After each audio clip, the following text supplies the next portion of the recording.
I've got drama for your mama. Hey hustlers, welcome back to another episode on Ingrid Project. And this episode, I have some tea for you on my recent trip to Thailand. Now, going to Thailand was a big deal for me.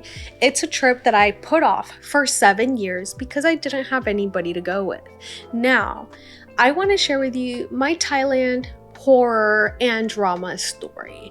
I will go ahead and spoil by saying I am here, so granted, I am alive. No one was hurt in the production of this memory. However, it was very concerning at the time, and I thought I'd share with you. So let's get into it. Before going to Thailand, I actually had a friend say that she wanted to go, and she had 2 friends that wanted to go, and long story short, it ended up being a whole group of us going to Thailand, and we had the absolute best fantastic time. Now, 2 of the people that we traveled with, they had planned to go to Thailand before. For X or Y reason they weren't able to go, but they already had an itinerary all built out, which was amazing because it took out a lot of the guesswork for us. However, one of the things that I wanted to make sure to do, which you will see when you look up Thailand itineraries, is Chiang Rai. Now, these are the very beautiful temples. There's like the white one, the blue one, there's a green one, a golden one, and they are absolutely breathtaking, gorgeous, artisanal, very eloquent. No, not eloquent, very elaborate, and oh my word. Now, I was convinced that this was going to be part of our Thailand experience. I was wrong. And that's okay. This is learning experience. You always verify the itinerary. You have to double check and say, are we doing this? Are we going here? And this was no one's fault other than my own. So we were not going to Chiang Rai, where these temples are. We were going to Chiang Mai. Now in Chiang Mai, we did a beautiful elephant sanctuary where you do not ride the elephants because that's not nice. But that was awesome, and we saw temples there too. We also went to Bangkok and Phuket while we were there, and some islands and all this other stuff, and it was absolutely amazing. But the temples were not part of the itinerary. So I realized this like a day or 2 into my trip, and I was trying to figure out how can I get from Chiang Mai to Chiang Rai. Now, on the day that I was planning this, one of my things, my bucket list items was I want to do this elephant sanctuary. I don't want to miss out on it. So I was like, we've already booked this thing, so I'm going to do it, and I want to do it with my friends and blah, blah, blah, blah. So I needed to basically go after doing the elephant sanctuary. However, from Chiang Mai to Chiang Rai, you can take a bus. I believe it was cheap. It was like, I think like $30 or something. It's like a 3-hour bus ride, and it'll get you there. However, what I didn't know is that bus rides, they only run until like 6 p.m. So I wasn't going to be able to take the bus because we just were getting back so late from our expedition going to see the elephants. So I thought, oh, well, I can just do a taxi. Now I forgot the name of the app, but there's a ride app in Thailand, very similar to Uber. And I realized, yes, this is going to be a long drive, and I am willing to pay for it because I am not leaving Thailand until I see these temples. I can be a stubborn person when I want to be, and I like to get what I want. And I'm like, I mean, don't we all? Like, I've been waiting 7 years for this trip. I'm like, I gotta see these temples, and this is all happening because of my poor planning. And that's okay. Oop, that's okay. It happens. So I went online. I finally found someone. Now, I made it clear, and this is just like some advice that I have for you when you travel and you do something like this. Always double check with the chauffeur that you are only paying for one way. I needed someone to just drop me off in Chiang Rai and leave me there. I wasn't gonna go and then come back. Now, I went ahead and booked a hotel there. It was, of course, very last minute, and I just found a place to stay that looked safe and clean, and like that was it. they had breakfast included, which was nice because something about honey in Thailand, exquisite. And I just really like the honey that they serve at your hotel breakfast. It's just to die for. Anywho, I had someone who accepted my request, and she showed up. Now, when she showed up, she was a local. She did not speak English, and this is not to speak poorly of anyone. I'm giving this for context because we had some communication issues.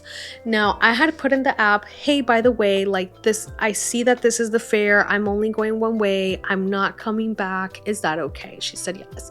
So she came to pick me up. I had my bags ready. I was ready to go. This was like 8 p.m. or something. And she was telling me, oh, what do you mean you're just going one way? Like, I can't do that. I can't take you. Like, she was saying she accepted the ride, but she couldn't actually take me. So she wanted to charge me like 3 times the amount to take me. Because she said I needed to pay her for a round trip, even though I was just going one way. And I was like, no, I'm like, on here on the app, I booked it from point A to point B. That's the fare. That's it. Now, granted, I understood where she was coming from. Like, my dad, a long time ago, used to be a taxi driver. I remember these days. I totally understand. Like, someone's going to pay you, if you're going to go and do this long trip, but you live on this side of town, hopefully it's like you want someone to pay you to bring you back, and the chances of someone needing a ride from that side of the city or wherever you're going to where you live, like, it's uncommon. And I was like, hey, like, I'm willing to pay some extra fare, like, pay for the gas, but like, I'm not paying for this round trip because I'm just going like basically the one way. And the thing was too, I couldn't even do a round trip because I wasn't going to go back to Chiang Mai. I was going to take a flight from Chiang Rai to Bangkok. So she was like, no. And then she was like, well, she got upset and she was like, tough luck for you.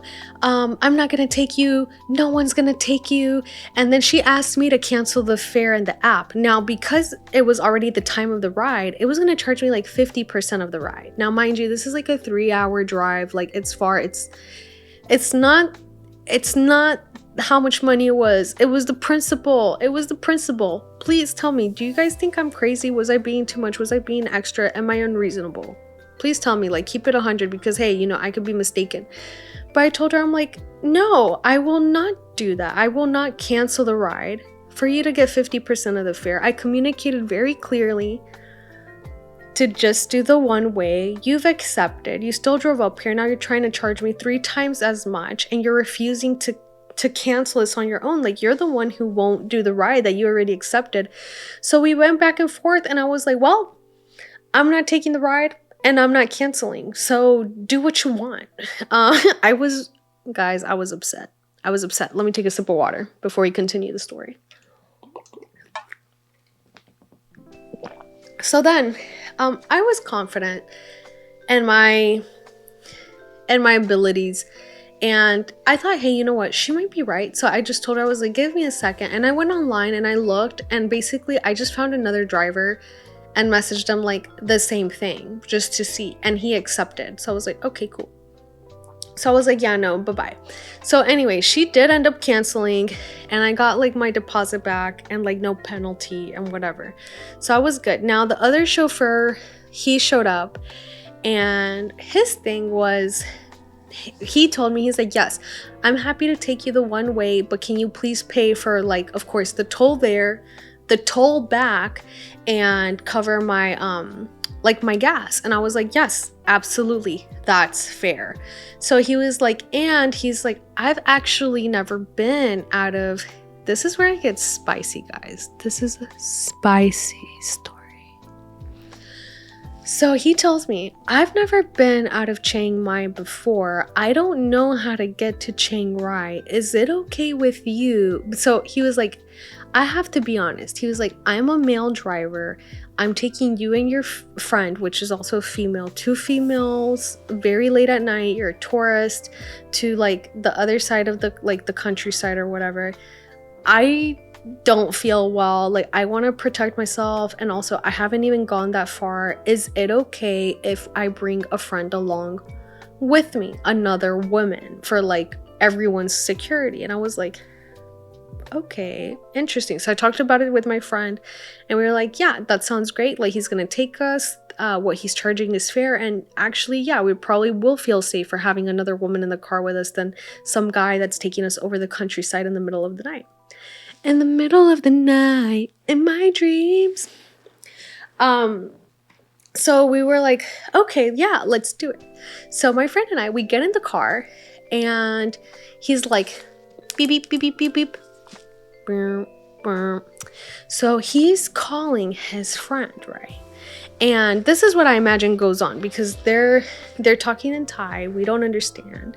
And I imagine that he's like, hey, listen, I'm gonna go to Chiang Rai right now. Would you like to come with me? And she's like, oh my gosh, really? Like, how long are we going for? We're gonna go for the weekend. Just like grab a bag, pack your stuff, and I'll be there for you in like 15 minutes. So my friend and I were listening to this, and we're thinking, oh, you know what? Like, this is probably like his wife or something. And now he tells us, hey, like, we'll go, we're gonna make a pit stop first to pick up my friend, and then from there we're gonna take we're gonna go to your location, to your hotel and Chiang Rai. So my friend and I we say, okay, that's great. So we're on our way to pick up this woman, this lady, but then he makes another call. And on this call, he's talking to a different woman. Now, this woman sounds a little bit older, probably around his age. He seemed like he was a man in his 50s or late 40s. And what it sounds like that he's saying, like, this is just assumptions, right? Like, my friend and I are just looking at each other, like, side to side. We're speaking in Spanish, trying to decipher what's going on.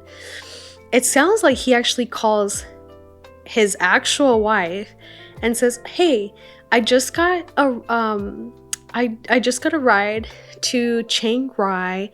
It's a good fare. I'm not gonna be home until Sunday or something, like 2 days from now. And we can tell that the lady's asking. This is something that we can tell, because like she's really loud on the phone, and she's asking him, well, how much are they paying you? And he's kind of like, oh, it's fine. Like, they're paying me this much. They're also paying for like the tolls and the gas. It makes sense. But I think I'm gonna stay in Chiang Rai for like 3 days while I find someone who needs a ride back. And my friend and I are looking at each other, and we're like, we don't know who he's talking to, but this is not the woman that he's picking up. So my friend and I were like giggling in the background. We're like, dude, what's going on? We're like, this is some drama for your mama. This is the sneaky link going on. So anyway, we pull up to the friend's house. Now, this lady, she comes down. She's probably like in her, I don't know, like late 30s, early 40s. Very, very sweet lady. She comes down with like her little overnight bag. Like, it's very obvious that like she just popped out of the shower. She just like threw something on, put on like some makeup on for her man. And guys, like, you know the vibe when someone like gives you that late call, talking about you up. And that's what this man was doing. Like, he was like, you up.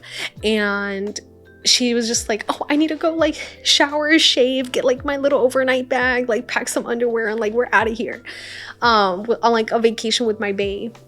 And some girls are paying for it, basically, right? Like, we're paying for the fare, for the transport, for them to go to this place. And she gets in the car, and they're just like giggling. They're like, oh my god, it's so good to see you. And they're like looking at us because I think they want to display some PDA, but they're unsure. So they're like, oh my god, it's so good to see you, like little handhold.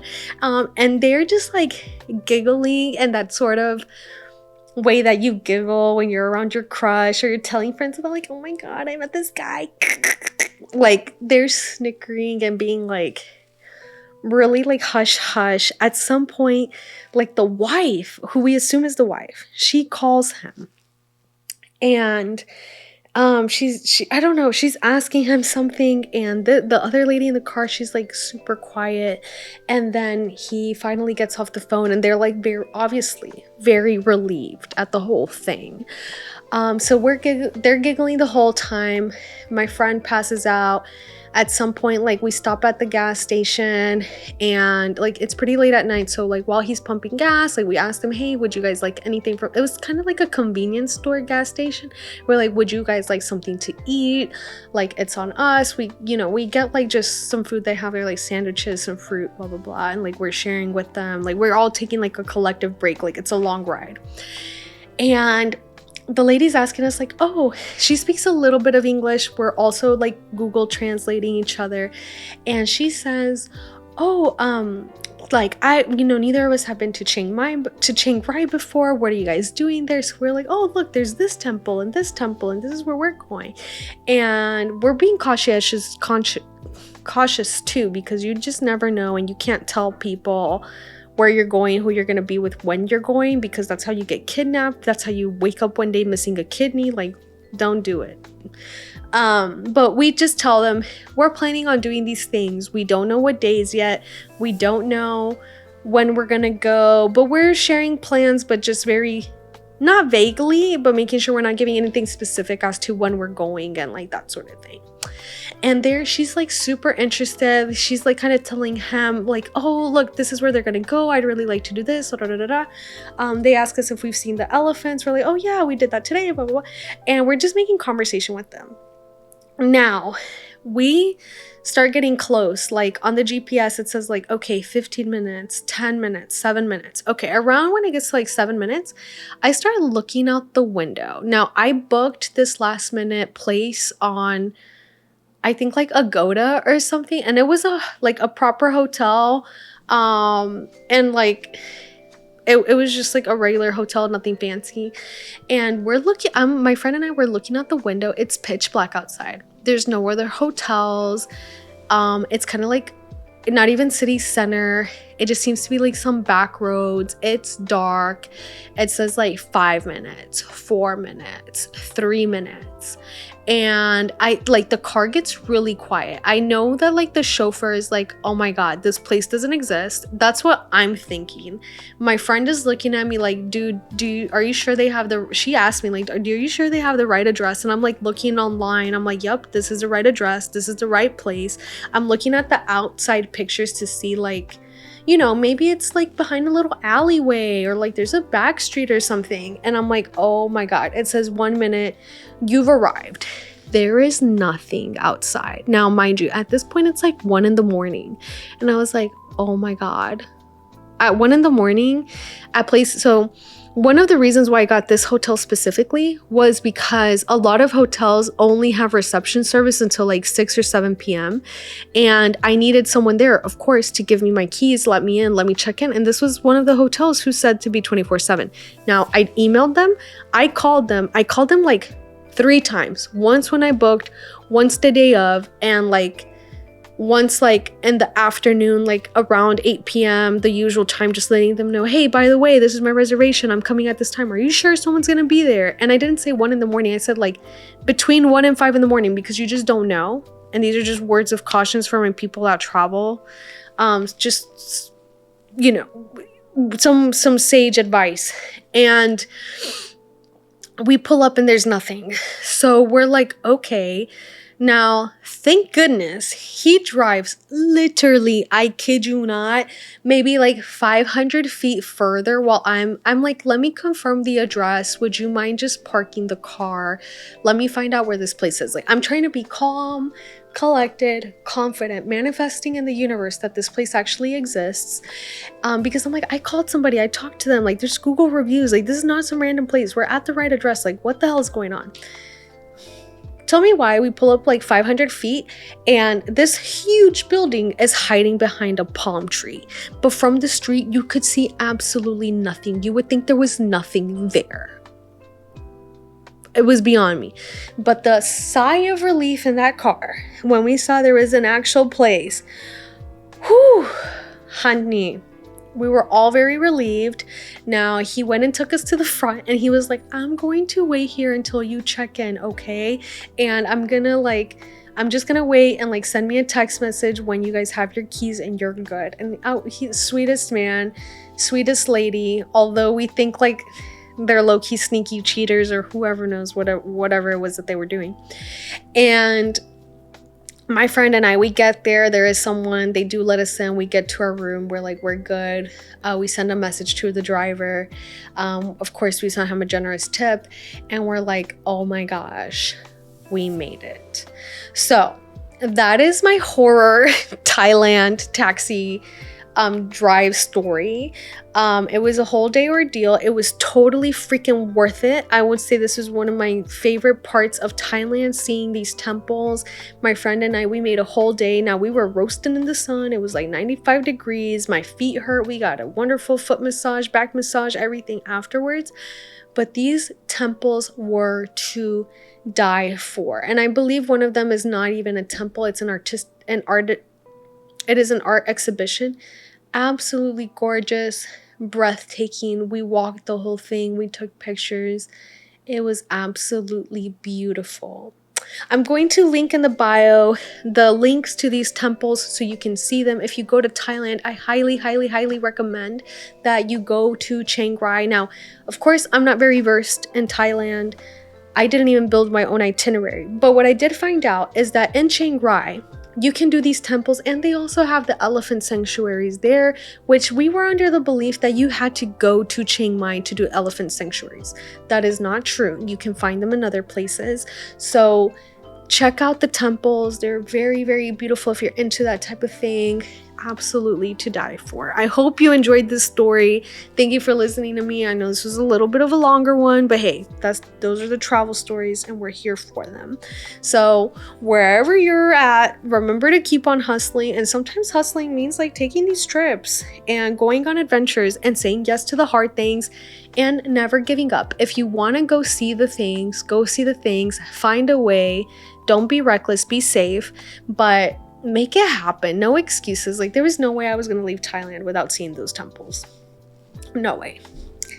See you soon.